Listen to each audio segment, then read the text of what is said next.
Oh my goodness, would you looky here. Another cupcake of a schedule. When is Ohio State going to play some real teams? And by the way, you know what? I'm not even going to do it. I don't want to scream. I don't want to yell. Serious question. Why is Iowa ranked 25th? Why is sorry and sucky Iowa in the top 25?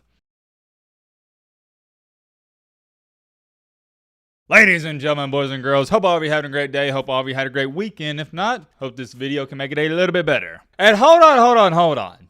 I have to address this. So I stumbled across this comment. And it's really not even about the comment itself. It's more so of the username.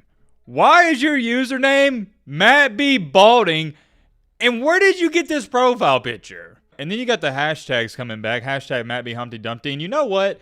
Nothing says college football is right around the corner when you start seeing these hashtags in the comment section. That is enough of the comment section, and it is irrelevant to the point of this video. We got to talk about two of the most interesting teams in all college football, Michigan, the Wolverines, and the little bro, Ohio State. What in the world is going on with little bro State in Michigan? It's the $1,000,000 question. By the way, this is sort of a mini-series we've started on the channel right before the season where we're talking about two teams in one video. We are basically just brushing the surface with all of this. We're talking about how they've done in the offseason, some of their strengths, weaknesses, some of their star players, where they need help, etc., and how we think they may fare out in the 2024 season. I say that to say this. If you want to see me talk about a certain team you like, leave a comment down below and also leave some details in the comment as to what position group or player you want to see me talk about. With that being said, the premise of this video is relatively simple, and I feel like starting out with Little Bro State first. If you're familiar with our channel, you know how I feel about Mr. Ryan Day. If not, I'll inform you.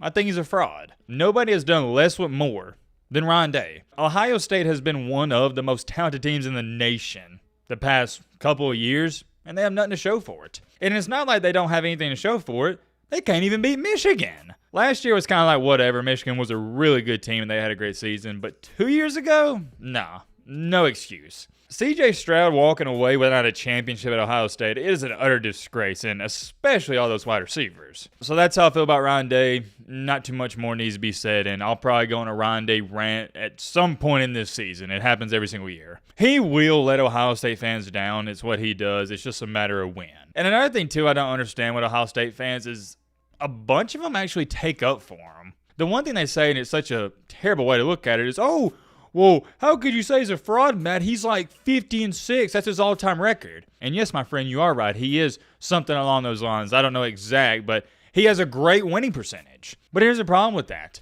Anybody can go out there and beat Rutgers, Northwestern, Iowa, and all the sucking sorry teams in the Big Ten. All of his losses have been to guess who? The big-time games. He can't win the big one. I don't care how many times you beat Rutgers, Maryland, Iowa, all those sorry teams. I'm not going to name them all. You know who I'm talking about. I don't care. I could care less. What I care about is the big-time games, and Ryan Day, he can't win those. I do not want to turn this into a Ryan Day rant, so let's just move on from that. Let's talk about the offense. They got the new OC in. You should be familiar with him, Chip Kelly. I like Chip Kelly. I think it's a great hire, and I think it's going to be a great fit. I just wonder how much him and Ryan Day are going to bump heads. They may not bump heads at all. It could be a little bit. It could be a lot of bit. I guess we'll have to wait and see. When it comes to your quarterback position, Will Howard, he's your starter from Kansas State. And here's what Kelly had to say about the quarterback position and what he wants to see. I think decision-making is at top of the list for all quarterbacks, just because that's what the game is. Are you putting us in the right play? Are you getting us out of a bad play? Are you making the decisions to throw the check down instead of forcing it into coverage? You know, it's not just who has the strongest arm, but the decision-making process has always been at the top of the list.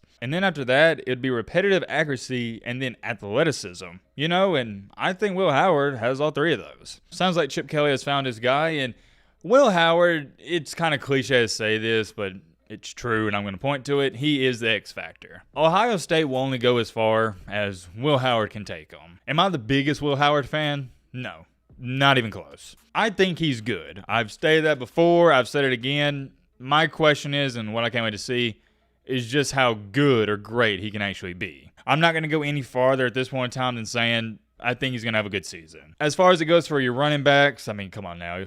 Do you really want me to sit up here and talk about Judkins and TreVeyon Henderson? Not going to. I have been the biggest TreVeyon Henderson fan for years now, and I currently think he's better than Judkins. That's my personal opinion. I think Henderson is the most underrated and undervalued player in the nation. I can't get enough of Henderson. I love everything he does for that team. But you know he's great. Like I said, not going to talk about him, and I'm not going to talk about the wide receivers. Ohio State is going to have a great wide receiver core, great running backs, per usual. We've seen it before. On the flip side of the ball, believe it or not, defense is looking pretty good. I've heard a ton of people ranting and raving about the linebacker, Sonny Styles. He's looking good. CJ Hicks, I've heard a lot of people say great things about him. The linebacker core is looking solid. You also got, how could I forget to mention, Arvil Reese, who won MVP at one of their scrimmages. Front seven's looking okay. Secondary doesn't concern me. And you also got the Alabama transfer, Caleb Downs. Let's take a look at Ohio State's schedule. I know they do play Oregon, right? Let's pull it up. Oh my goodness, would you looky here. Another cupcake of a schedule.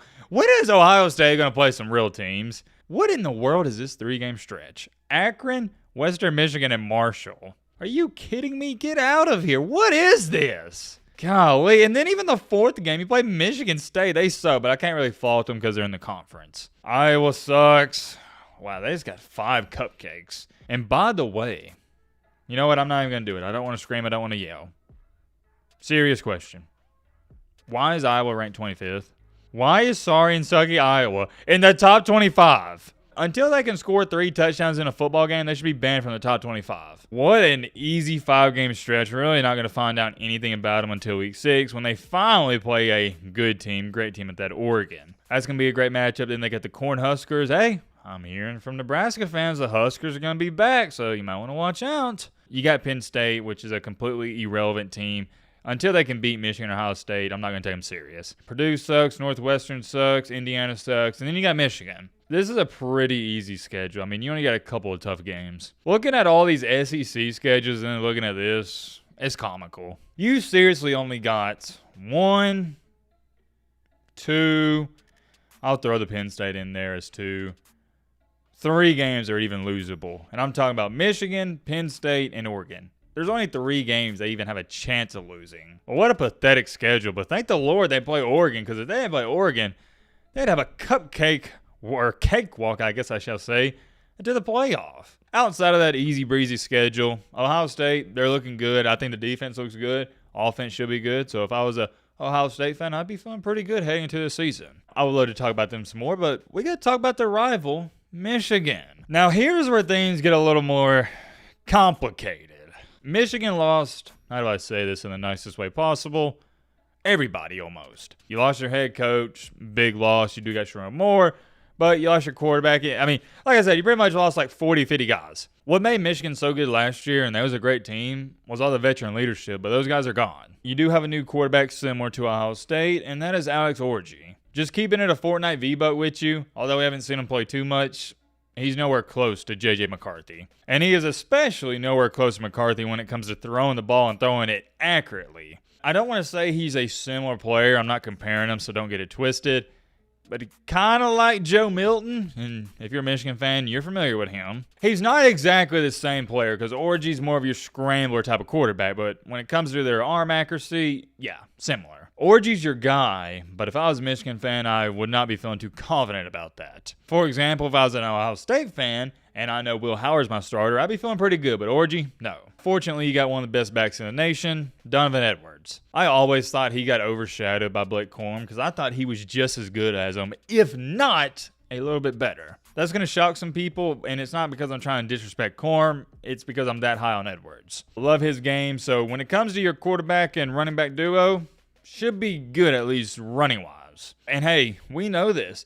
Michigan can win a game when they only throw the ball 6, 7, 8 times. Let's not act like they can't do it because they proved they could. Although Michigan's not looking particularly strong at the wide receiver position, one guy that I've been paying attention to is Tyler Morris. Remember the name. I don't think he's going to have an outstanding season just due to that's not Michigan's play style to have a receiver have 1,500 receiving yards. But I think when it's all said and done, he might be their best wide receiver. The offensive line just lack a little bit of depth, but the starters, I think they're going to be fine. The one thing that everybody's saying is, oh, well, Michigan's offensive line, they're not going to be near as good as last year. And that may be true, but I also don't believe they're as far as behind as people think they are. I'm telling you right now, if one of you were to say, well, Matt, I think Michigan's going to be really good at offense, I could see that happening. On the flip side, if somebody were to tell me, Matt, I think Michigan's going to be really bad at offense, I could also see that happening. Whereas with Ohio State, there's not a chance in the world they're going to be bad. With Michigan, it's going to be solely dependent upon Alex Orji. Everybody kind of clowned on McCarthy because, well, he didn't throw the ball a lot last year, and they tried to play him off as, oh, well, he's just a game manager. No, McCarthy could go out there and win games. They just didn't need him to do it all the time. I'm going to remind you, Michigan needed a touchdown to tie it at the end of the game against Bama, and who let them down on that drive to tie it? McCarthy. They didn't run the ball doing that. They passed the ball. He did that throughout the season. He did against Ohio State. Whenever Michigan needed a big-time throw, he made it. My concern with Alex Orji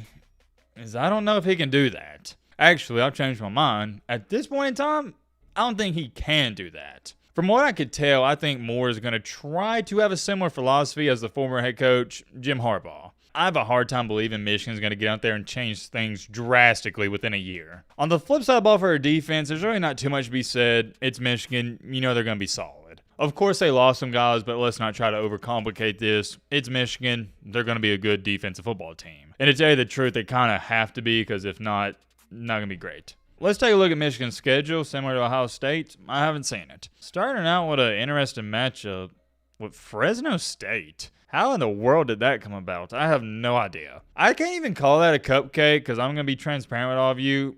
I don't know anything about Fresno State. They shouldn't struggle with that, so hopefully they get a free win. Next up, and you know what? This is what I like to see.